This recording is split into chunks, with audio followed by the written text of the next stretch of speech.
In the spotlight tonight, the president attacks Republican Congressman Paul Ryan's radical plan to cut spending, cut taxes, and not even come close to balancing the budget for about 70 years.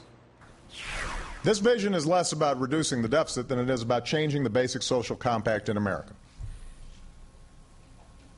Ronald Reagan's own budget director said there's nothing serious or courageous about this plan.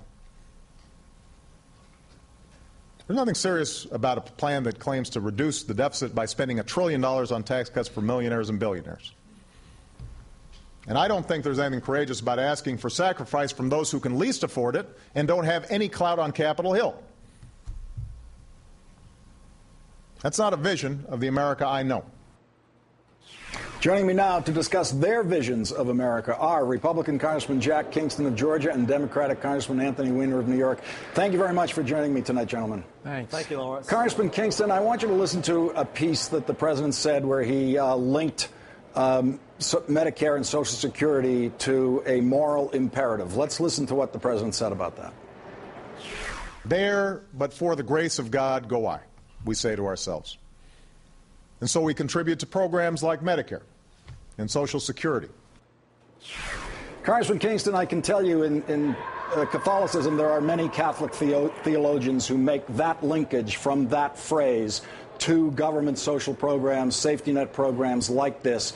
In your Episcopalian faith, do you see a connection between that phrase of there but for the grace of God go I and these kinds of government programs?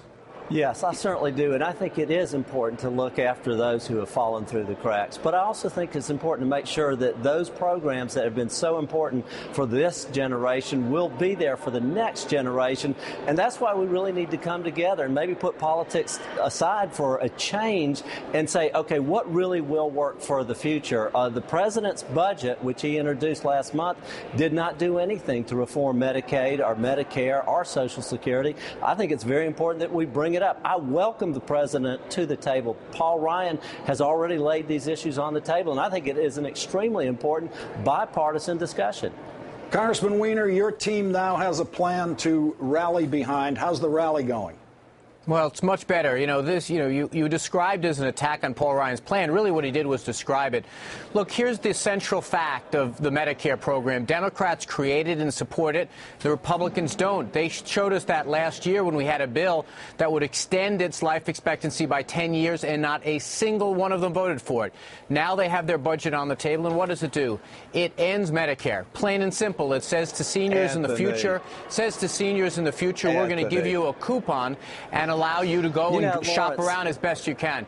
Lawrence, this is why we can't get anything done in Washington, D.C. You know, the president's put a plan on the table. We should look at it. We should look at the Paul Ryan plan, all this rhetoric about Republicans hate seniors, Republicans are against Social Security. Anthony, you and I know better than that. We may have different visions of getting there, but I think what we saw last Friday night, that the two parties can come together. We saw it back in December when your president voted to extend the Bush tax cuts. Now, I did not vote to extend the Bush tax cut, but President Obama, who promised against it, he did. And today he said, well, now I'm against it. But you know what? Having him at the table, having the discussion, I think is a very positive thing for both parties. Congressman Weiner, go ahead. Well, the protest notwithstanding, what I said was factually correct. When we had a chance to expand Medicare and extend it by 10 years, every Republican voted no. And the irony is this.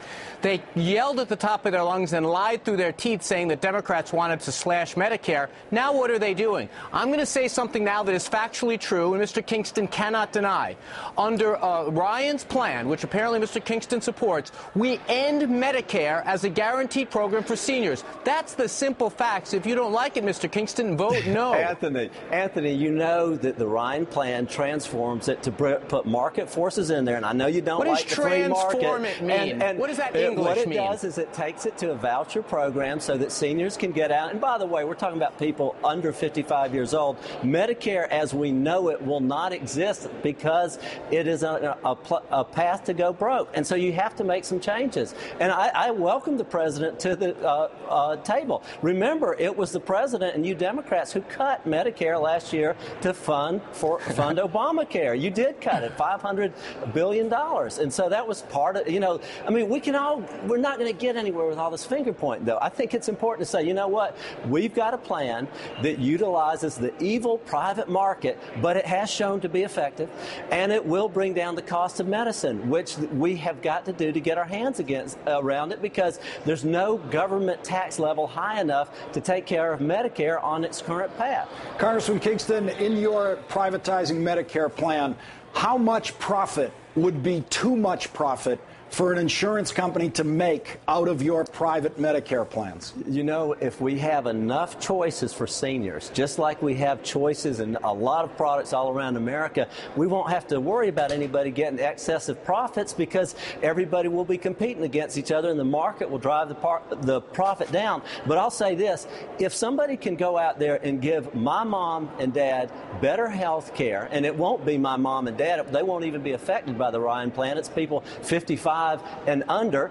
And if they can have a better plan out there, then that company might deserve to get a little profit out of it, because they have saved Medicare and improved the quality of medicine for our will-be one-day seniors. Congressman Weiner, what we're talking about here in all these plans is deficit reduction.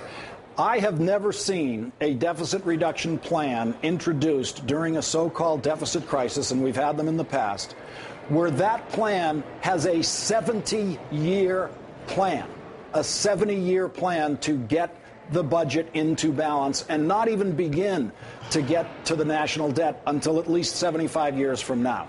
These plans tend to be written over 10-year windows, sometimes a little bit longer than that.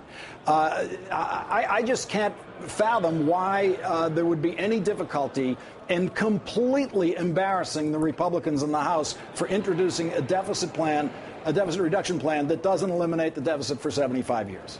Well, part of it, I mean, frankly, they're doing a pretty good job of embarrassing themselves. You just heard Mr. Kingston in Washington speak, saying, oh, we're not ending it, we're transforming it into a voucher program. That's English for we're getting rid of it. The fact is that really what the Republicans are seeing now is they think they have an opportunity to really hack away at the safety net programs they never really cared about.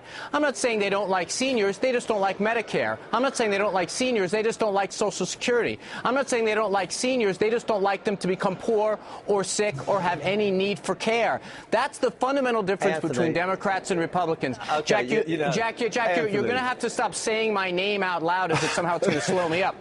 All I can say is this, is what the president, Jack, Anthony, wait your I turn. have to slow you up now. Lawrence, hold on, I have to slow up both of you. I'm sorry, we're out of time. I want to have you both. We need to see Anthony's plan, and we'll put it next to the Ryan plan. We'll take a look at it. I might even vote for it. We're going to get Anthony's plan, we're going to get my plan and your plan, and we're all going to come back. Congressman Jack Kingston of Georgia and Congressman Anthony Weiner of New York, thank you both for joining me tonight. Thank you. Lawrence.